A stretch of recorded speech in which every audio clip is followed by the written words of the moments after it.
Audio Jungle.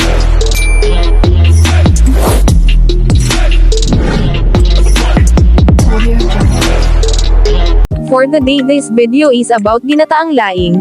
Join me in watching this video. And to learn how to cook ginataang laing, let's go guys. To cook laing vegetables, follow these steps. 1. Boil taro leaves and stems until tender. 2.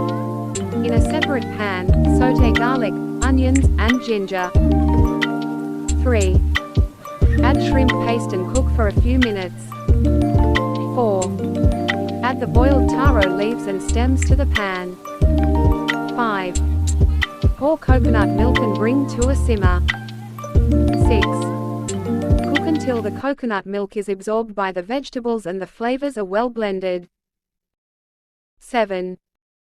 Serve hot with steamed rice. This is the end of my video and I hope you learned something.